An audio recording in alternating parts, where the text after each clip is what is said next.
Excuse me. What time is it? It's already 9:21. I need to go to bed soon. I don't know if anything more is gonna come out. I just want to try, and I want to use cards. I want to use cards that stretch me, that I barely understand to take this farther. And I got up to get the SKT and the Diceology, and then I looked at the Angel Tarot. I was like, no. I want to be stretched, but not that much. So we'll see if anything um, comes out on top of this. So this on the Legacy channel, it's this energy of finding our source point, and it's almost like it's that's what a desmosome is. A desmosome bridges the gap. I don't know if this is a now energy. I don't know if it's like an ever present energy, but it feels like it's bridging the gap between us and source to feel things. FILL.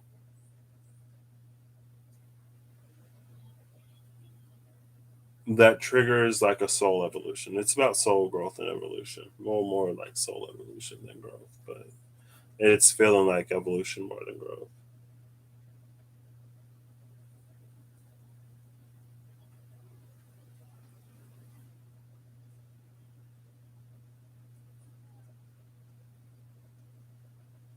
And I'm trying to like within myself personally, like analyze my own beliefs to see if my beliefs would ever would even give me the opportunity to do this. That's the thing about being exposed to many beliefs. Um, we get to open ourselves up to them and then see how they can work for us in whatever way they work for us.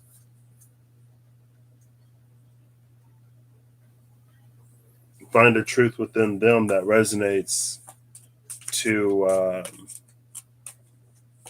things that could be expanded within our own in a way that it's constructive rather than destructive. A favorable turn of fortune, a powerful message duly received. 17, 10, 10, 8, 5, and 1. This is the star, the wheel of fortune, Capricorn, the double crown, and the throat with the element of water. So it's transmitting from the crown while at the same time externalizing from the throat. The element of water is here, which feels like it can carry this across dimensions. The other card is tapping into the seed of all creation, understanding what predates all things that must remain in the dark. Yeah, if this isn't that tapping into the seed of creation and understanding that which predates all, then it's definitely that.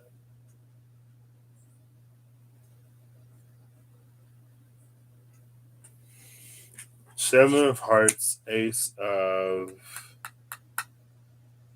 Spades, bottom of the deck, a forest uprising, an ancient word that stirs ancient things to life, whispered. Talking about whispering. 38, 9, 5, 1, 5, and 3. I do want to see what the Lenormand for these are really quick, just to see if that will give a layer of something that I can use.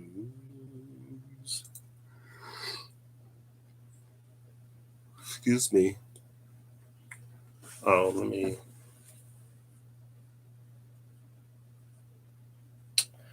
Oh.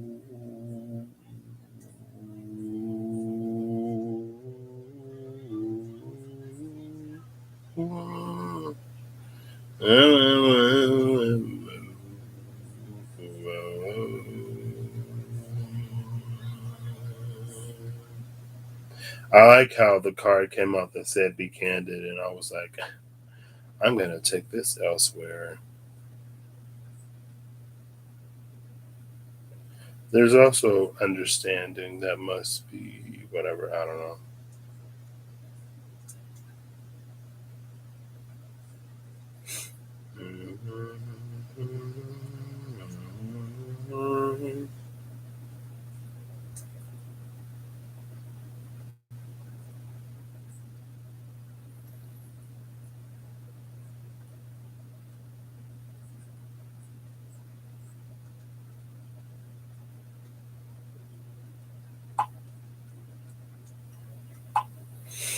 Okay.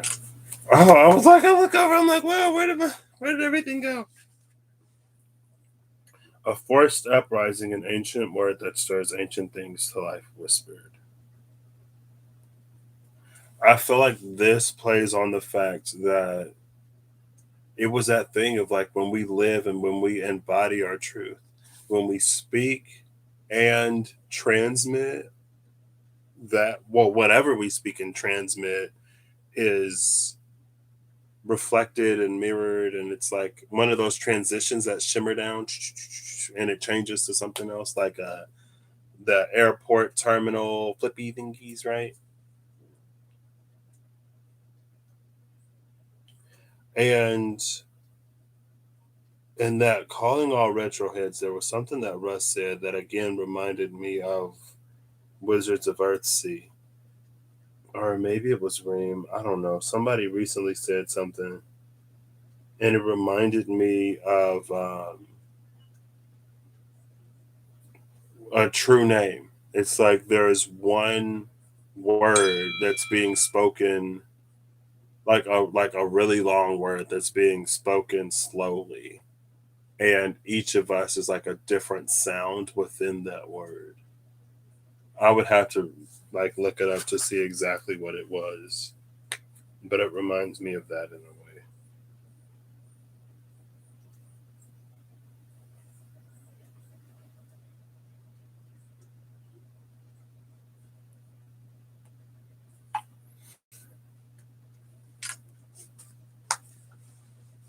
And that's like it feels like a forced uprising because like it's the genius loci, it's the nature of the place, it's the spirit of the place to reflect that which it is given. And it feels like an internal truth that when embodied it's powerful enough to literally affect other stuff and to bring about that which has long since been dormant, question mark, because it stirs ancient things to life. I don't know why it's popping in my mind as like a spore that's been around for thousands of years and the conditions are just now. Ten of Pentacles. I love that I'm starting with the Ten of Pentacles window and the Ten of Cups, because the Ten of Cups is here with positive outlook. Ten of Cups, positive outlook, going into the Three of Pentacles and personal transformation.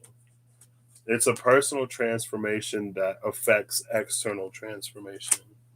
And then steadfastness in the Four of Wands is here. Steadfastness in the Four of Wands, meaning it's like it's an energy that's like really new and exciting, and it feels like a sort of honeymoon phasey type of energy. But with steadfastness, like it's gonna last. That's the Four of Wands. Steadfastness is the 32. So there is like a 4-3-2. There's the Lovers and the Captor and the Gardener. Bottom of the deck is the Defector. Saturn in Pisces, Saturn in Taurus, Jupiter in Gemini. Uh, the Reaper? What? I didn't even see Death come out. Apparently, Death was behind the Captor Eight of Swords. That's Jupiter in Gemini.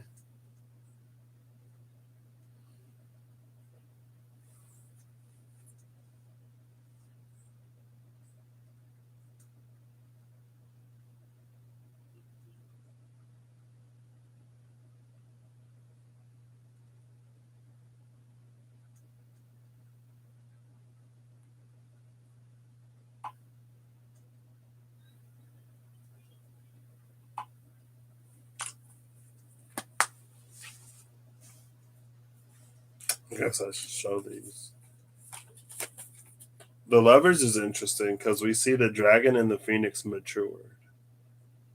We also see the Kabbalah tree of life, but Keter is separated from the no Malkuth. Malkuth is actually separated from the rest of the tree,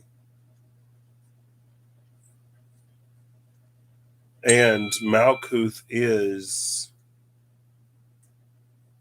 like all of the emanations above it playing out. It's like a macrocosm or a microcosm of macrocosmic energies.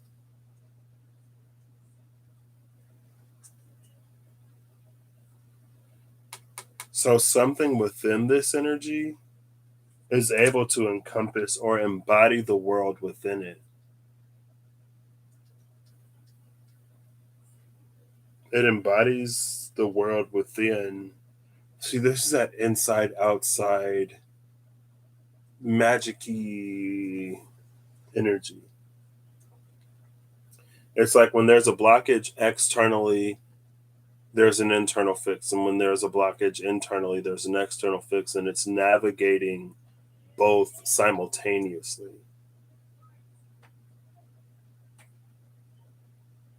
The phoenix is coming out with Malkuth. The dragon is coming out with the rest of the tree of life, the Kabbalah tree of life.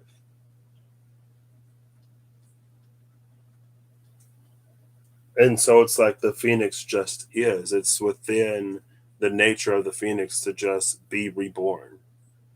There's nothing that the phoenix really has to do, but it feels like dragon energy. While they can be born with a knowing, it's something about the knowing and the age of the dragon and the power of the dragon. Also within the Wizards of Earthseed, like dragons are, I think, the only creatures we encounter that speak still in the current time the ancient language. And the ancient language was a language of truths where we spoke everything in its true name. So they're old enough to remember. But a dragon, since it's their native tongue, they speak it in a way that the wizards can't necessarily because it's foreign to them. It's something that they have to learn. And so there's something about the dragon, although it can only speak truth because that's what the ancient tongue is, it's able to apply grammatical. It has a further understanding of like the grammar of that language. So like it can use a double negative or a triple negative or a quadruple negative to like trick or deceive, right?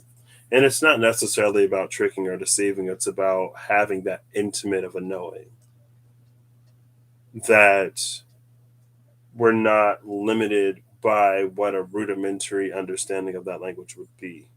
And a rudimentary understanding is what a lot of, I mean, that's what we got. That's what, until we learn more or until those ancient things sort of come back within us. Which they might, because the ancient word that stirs ancient things to life has been whispered. But it is the energy of things that must remain in the dark.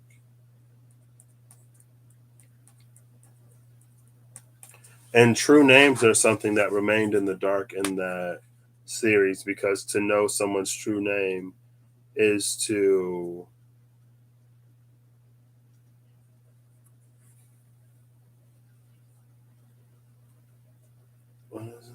is to have control over them.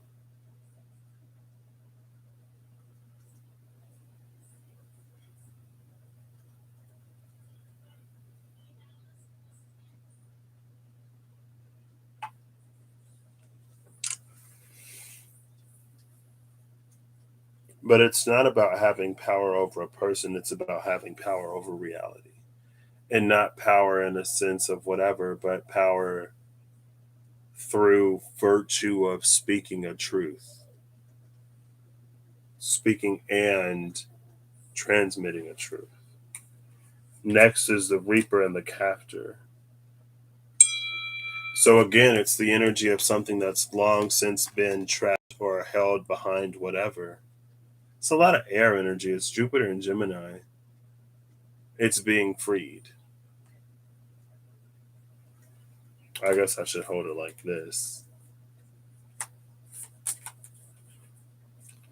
And this energy being freed sows the seeds of something. This is horse. This is the horse room. It sows the seeds of something. In a way, it nurtures that spore. It nurtures the spore to the point where it can finally crack open and bloom. And it's Saturn and Taurus. Saturn and Taurus feels like the care and the attention that something needs to grow. It also feels like an understanding of knowing what something needs to grow, right? Because we can give something a lot of care, we can give something a lot of attention and a lot of love. But if we don't care for it in the ways that it needs, it won't do much to, prolong the life of whatever. It's like if you have a succulent and you water it every day because you know that you're supposed to water plants every day. But if it's a succulent, you're gonna drown it. So it's about more than just like loving or giving love. It's about also knowing what something needs. I guess it's more about just nurturing. It's about knowing what something needs to be nurtured.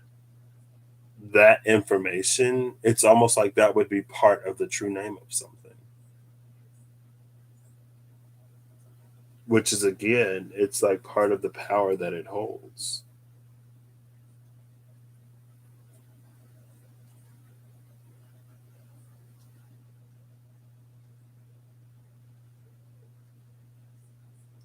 Maybe something was locked in the element because the Eight of Swords is here and the Eight of Cups is here.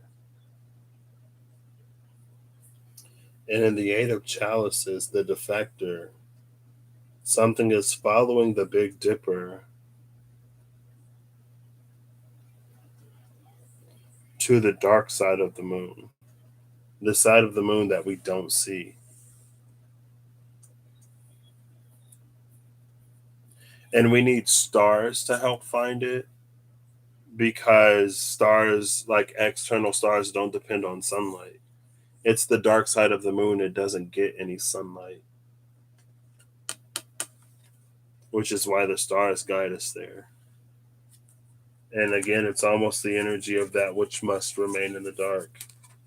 The burdened one, Ten of Wands, and then the Archangel Commander. This is a with great power comes great responsibility energy. It's the weight of whatever this is. Saturn in Pisces, Saturn in Sagittarius, Saturn in Taurus. Saturn is all over this. And I guess it's funny, Black Dragon and Saturn, it's two like night Saturn cards, but and then the Archangel Commander is there. And under the Archangel Commander is the moon in Libra, Two of Swords. The Two of Swords that was that eclipse, and then here's the warrior, the sun behind that. Archangel Commander and the warrior.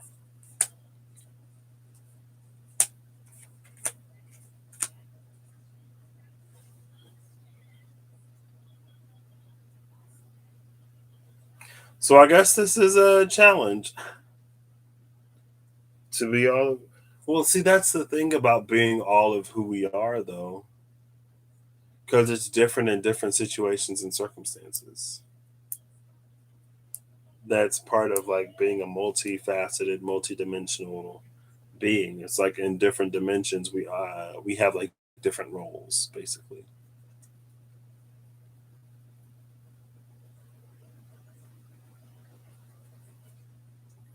And I think this is a 77, 77, 18, Sage of Souls, the moon, and then some other numbers that got cut off. I'm gonna actually look it up. I'm pretty sure that's the 77. One moment. Oops. Oh goodness. Oh, here it is. That's what I wanted.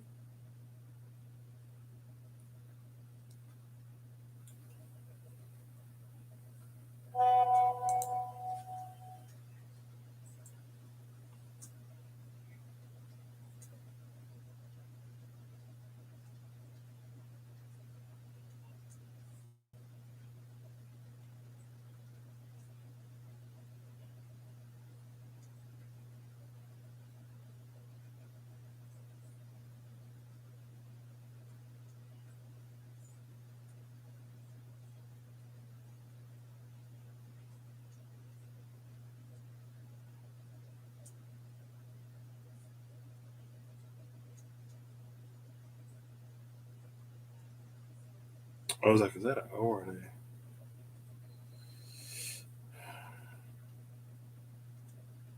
A? 1 second, sorry.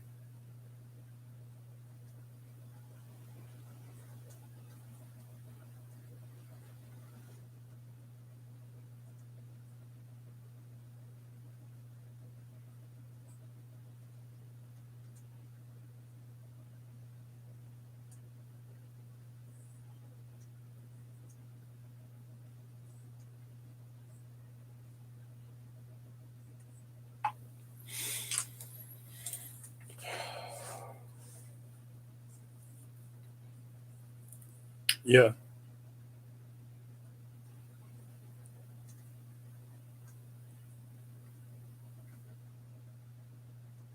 Okay.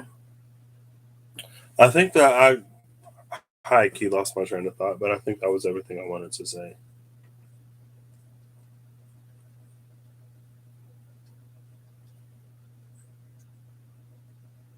Oh, something about a challenge to me to be more consistently, and then saying like, well, we operate in a lot of different ways all over the place in our lives, and so it's not necessarily to be.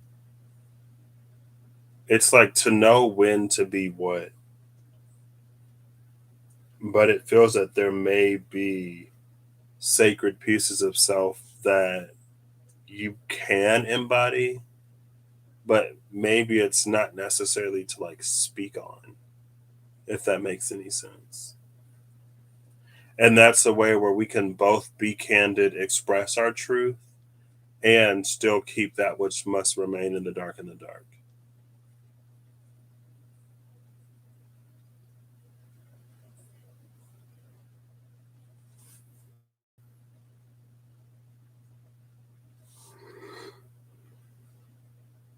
Excuse me.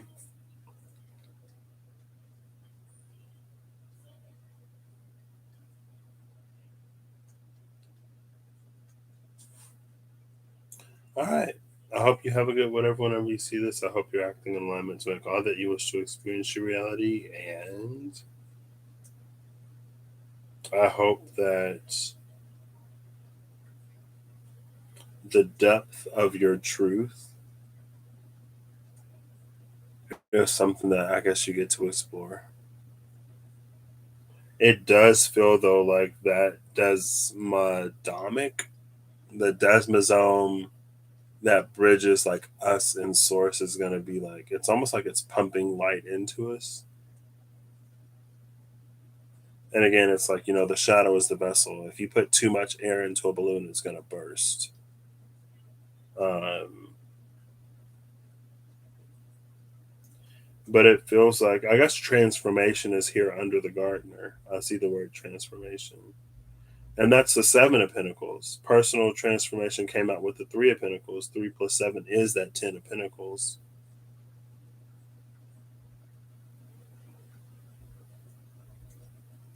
And that's the thing about evolution.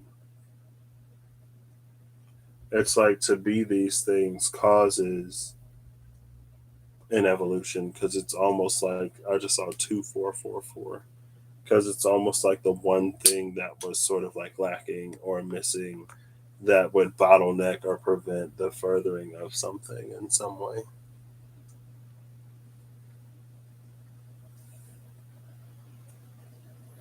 And so maybe, excuse me, and we're always getting closer to source, but maybe this gets us closer to source in a more substantial way. Again, almost by virtue of this being an area that our own personal soul has never necessarily been able to break through. I think sometimes we do an evolution. It's like we're coming into things that we may have mastered in other lifetimes. We're discovering things that we've already discovered. We're embodying and integrating more of what is there for us to like embody and integrate through virtue of what we've already done again. But it's encroaching upon the space of things that we've never done. And so it brings even more online. And it feels like it's being assisted or motivated or encouraged by a connection to source. It's almost like it's funneling in light. And it may also funnel in dark to help us with the light that's being funneled, that's being pushed through.